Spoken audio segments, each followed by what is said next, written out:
What's up, engineers? We are on the part 7 of our Thermodynamics lecture series, and now we are heading to different thermodynamic processes. Alright. Okay, so ayos lang ba tayo dyan? Yes, sir. So, okay, magingay muna tayo. Magingay. Alright. Okay. So, start na tayo. Let's do this. Okay. So, start tayo with the process. Okay. Ano po ba yung process? A process is any change that a system undergoes from one equilibrium state to another. Okay? So, change daw na dinadaanan ng system. That is the process.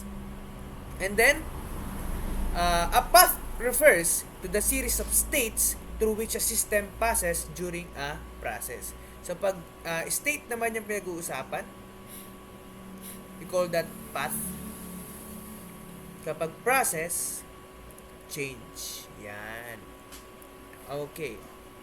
And then, meron tayo dito tinatawag na the non-flow process and the steady flow process. Kailan po ba natin masasabi na non-flow yung process natin? Sabi dito, it is a process that takes place in a closed system. So, kaya nga po hindi siya nagfo-flow eh. Ano, ibig sabihin, closed system. So, example natin, compressor. So, syempre, hindi mo naman mai-compress yung isang halimbawa, yung gas, kung hindi mo siya i-confine sa isang closed system. Okay? And meron tayong tinatawag na non-flow work. Ano po ba yan? The work, syempre, done in a non-flow process.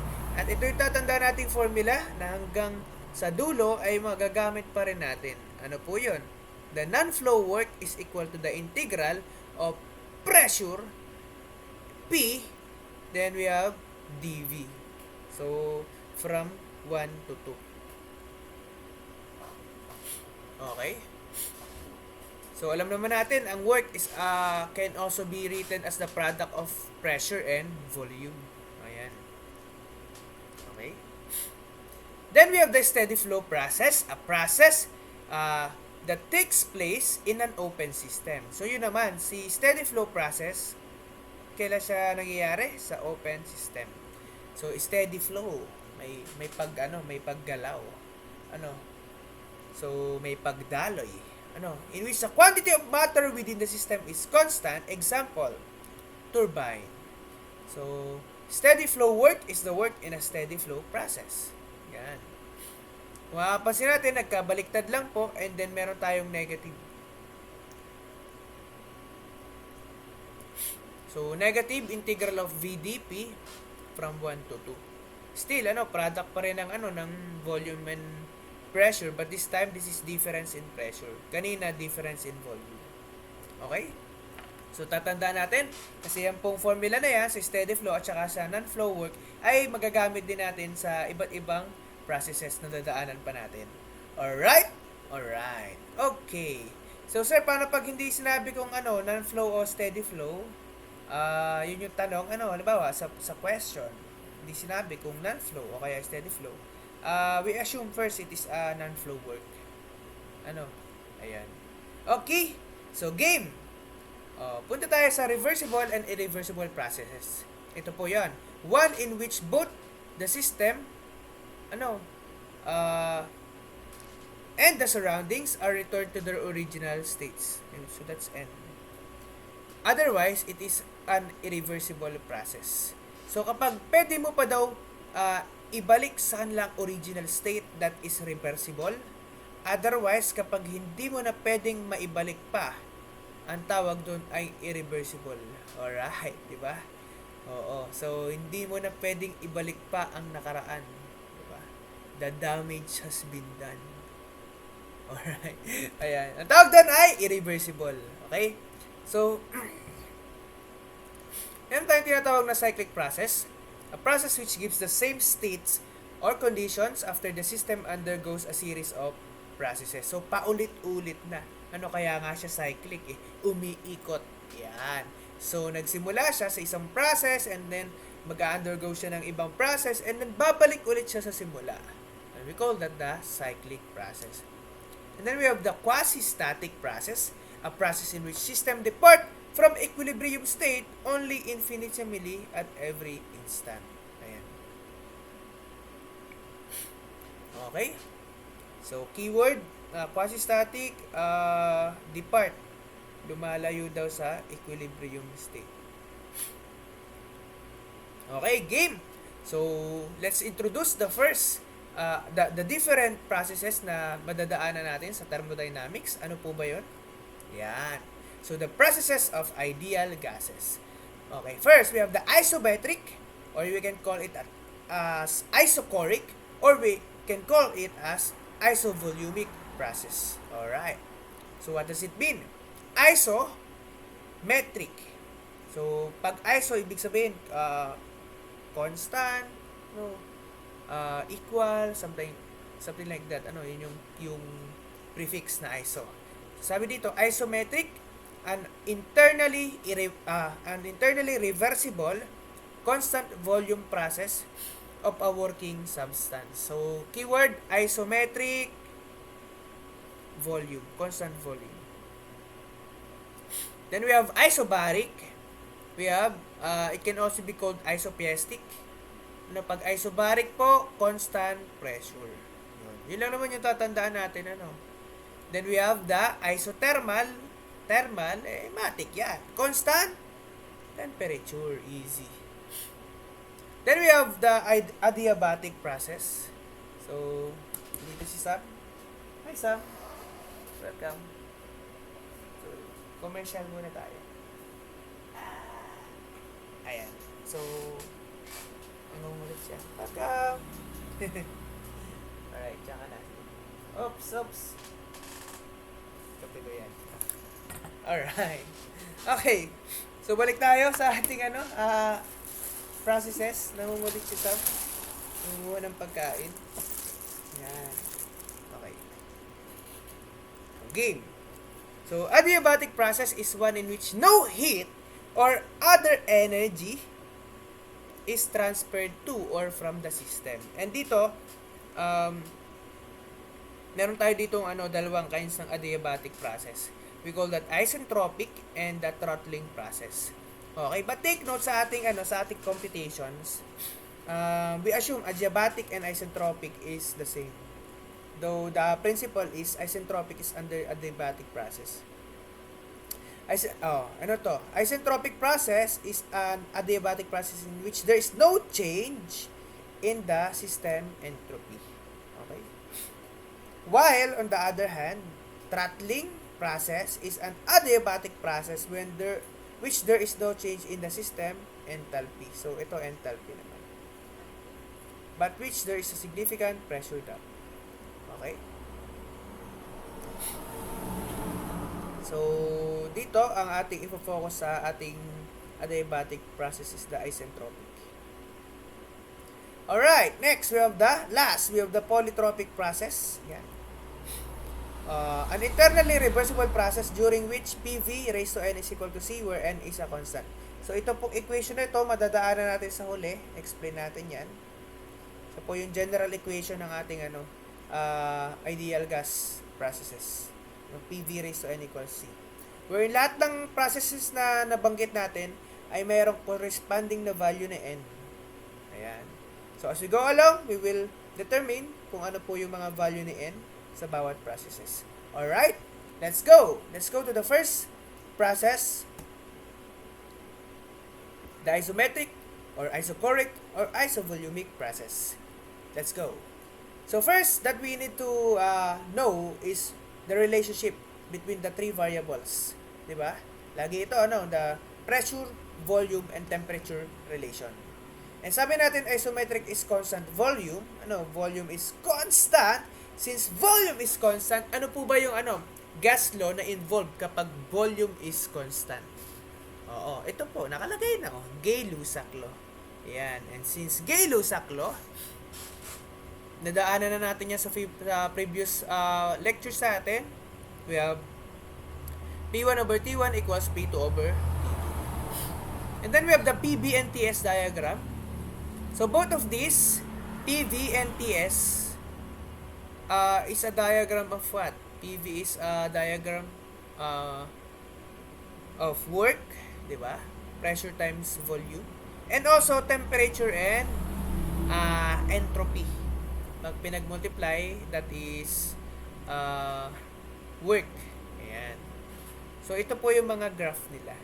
Mapapansin natin, PV, pataas lang. Kasi po, although tumataas si pressure, si volume hindi nagbabago. Ayan. Kaya nga siya isometric. Then we have TS. Ano, habang tumataas si temperature, tumataas din si entropy. Alright. Then we have the non-flow work. Ito yung nadaanan natin kanina. Ito yung formula natin na inintroduce kanina. Integral of PdV. Oo. But this time, sabi natin constant volume. And kung constant volume mo yan, wala po tayong change in volume. Zero. And therefore, kung zero yung dV, zero din yung ating non-flow work. As easy as that. Diba? Ganun lang po. Simple. Then we have steady flow work. Ito din yung kanina nating formula. Yan, negative VdP. And since hindi naman volume yung constant, hindi naman pressure yung constant, meron tayo mabubuong formula yan. Which is V P1 minus P2. No? So, actually, pag nag-integral ka, that is, P2 minus P1, kasi yan yung limits natin. But this time, meron tayong negative sign. So, pinasok yung negative side, dinistribute, naging P1 minus P2. Okay? So, ganun po. Easy lang tayo. Alright, next. Next set of formula. Ito, guys, magandang ang gawin nyo dito, i-table nyo siya. No? Tapos, parang, siya sa ulo, ganito yung gawin nyo, no? Habang, nagsasaulo ng formula, sinusulat nyo, na dapat matatandaan nyo, sunod-sunod yung bawat formula. Yan. So, at the end of the lecture, kailangan magawa nyo makakompleto yung table ng formula ng bawat processes. Next. Change in internal energy. Ito, formula din natin sa mga previous lectures natin, di ba? Change in internal energy is equal to mcv delta T. Enthalpy is mcp delta T. Ano yung kailangan natin tandaan? Kapag internal energy, that's CV. CP naman kapag enthalpy. And another formula na nabanggit natin, heat transferred. Heat is just the sum of internal energy and the non-flow work. And kung ang ating non-flow work ay 0, as of kanina, matik. Kung 0 yan, 0, di delta U. Yan pala yung kailangan nating tandaan. Ang heat transferred is also equal to the internal energy, which is also equal to mcv delta T. Then we have the change in entropy. Nadaanan din natin to sa previous part ng ating mga lectures. We have mcv ln T2 over T1. Take note, meron na tayong V. Yan. Di ba? MC ln T2 over T1 lang yan. Pero this time, meron na tayong V. Kasi nga po, nakadepende yan sa kung anong process tayo. And since this is constant volume process, we use CV. Okay? Ayan. Alright. And then, ano pa ba yung pwedeng variation yan? So, as we can see, this is T2 over T1, di ba? Pero it can also be, in terms of what? In terms of pressure, di ba? So, alam naman natin, P1 over T1 equals P2 over T2. So, isulat natin dito, P1 over T1 is equal to P2 over T2. So, extract natin yung T2 over T1. So, we have T2 over T1. Taas natin. Magiging P2 over P1. And what can we say? Pwede natin ipasok yung P2 over P1 kung wala tayong given temperatures. No, we can use pressure, the ratio of the pressure of P2 and P1 as a substitute for T2 and T1. Okay? So, ganun lang po. Ayan. Alright, let's go! Let's solve number 21. Sabi dito, a rigid tank contains air at 500 kilopascals and 150 degrees Celsius. As a result of heat transfer to the surroundings, the temperature and pressure inside the tank drop to 65 degrees Celsius and 400 kilopascals respectively. Determine the boundary work done during the process. Ayan. Okay. So, keywords muna tayo para malaman natin kung anong klase na process yung meron tayo. So, bukod sa nanggaling tayo sa isometric process, paano sir, pag naglahok-lahok na? No, dapat ma-distinguish natin na this is an isometric process kasi wala namang sinabi. Di ba? Alright. So, first thing is, pag nakita nyo to, keyword, rigid. Rigid tang. So, pag sinabing rigid, hindi po nag-expand yung ating container.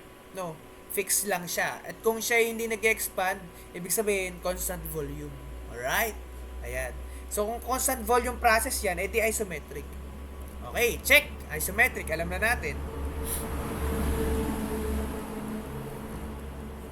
So, ganun yun. Kailangan malaman natin muna kung anong kinds of process yung involved.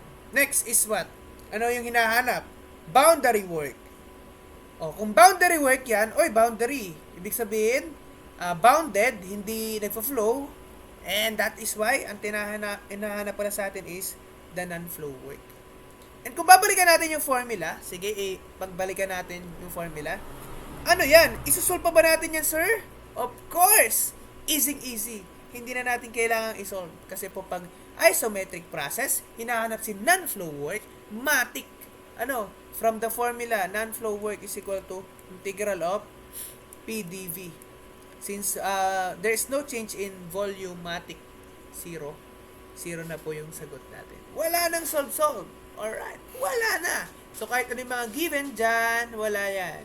Ang tamang sagot ay letter C. Easy. Alright. Okay? Ganun lang po kasimple. Okay?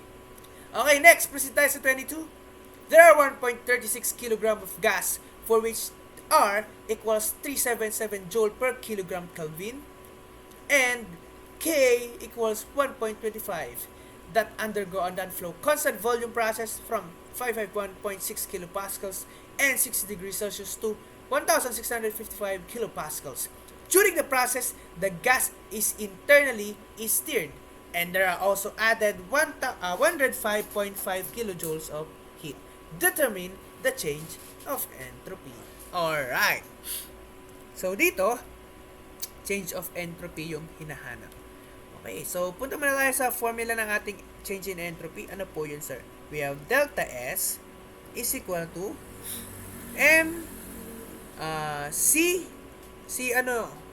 constant volume process. Ayun, constant volume. So, MCV ln T2 over T1. So, meron ba tayong temperature na dalawa? Wala, sir. Pressure yung meron tayo dito. Ayun, 551.6 tsaka 1655 kilopascals. So, sabi natin kanina, di ba? Hindi natin kailangan na laging temperature yung given. So, pwede siyang pressure. So, babalikan natin, balik-balik. Ayun. So, pwedeng hindi T2 over T1, pwedeng P2 over P1. Okay, game. So, wala pala tayong problema. Walang problema. Alright. Ano pa?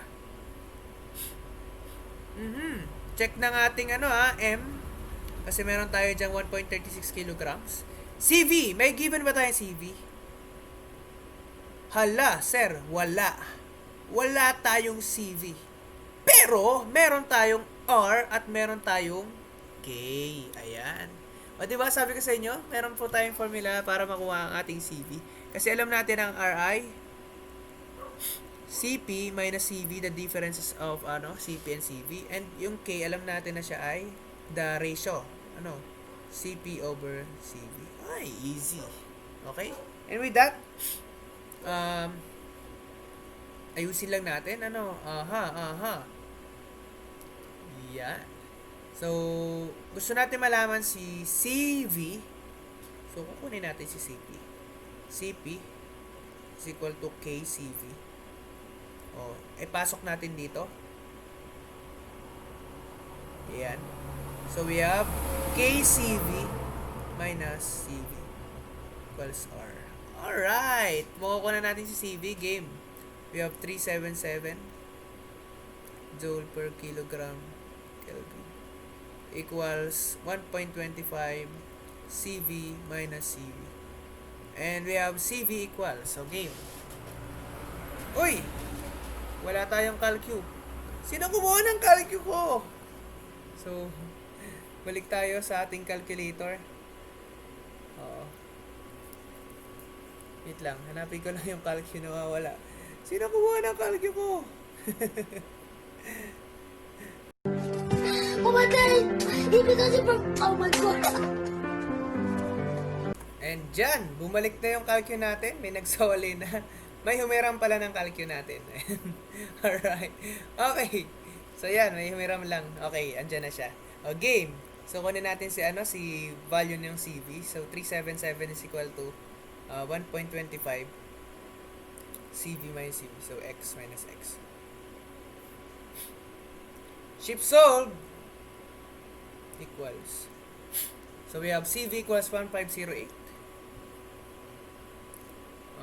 So,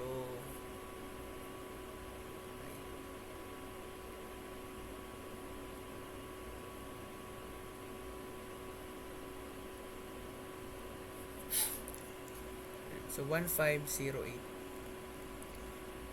Aha. Okay, so we have joule per kilogram Kelvin. And then, pasok na natin sa ating formula.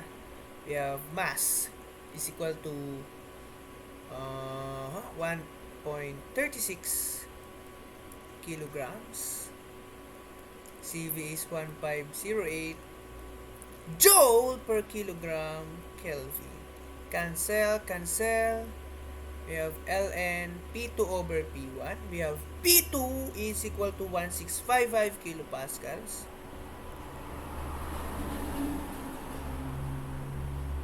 All over 551.6 kilopascals. Okay. Yan. So, game. So, pindutin ulit natin sa calculator natin na may humiram kanina. Alright. Okay, so we have 1.36 times 1508 times ln 1655 all over 551.6 equals, we have 2253.37 or in kilojoules, adjust na natin, ayan, 2.25 kilojoule per Kelvin. 2.25 kilojoule per Kelvin. So, wala yung degree. Equals letter A. Easy. Alright. So, ganun lang po, hindi laging, direct substitution lang yung mangyayari. So, sometimes we need to find first those variables na essential para ma-solve yung ating, hinahanap. Okay? So, that's it for this part of our lecture. So, we discuss about the first, the different thermodynamic processes, introduction. And then, we have the first, which is the isometric process.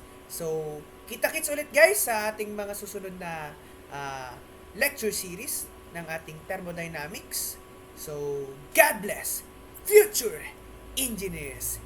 Bam!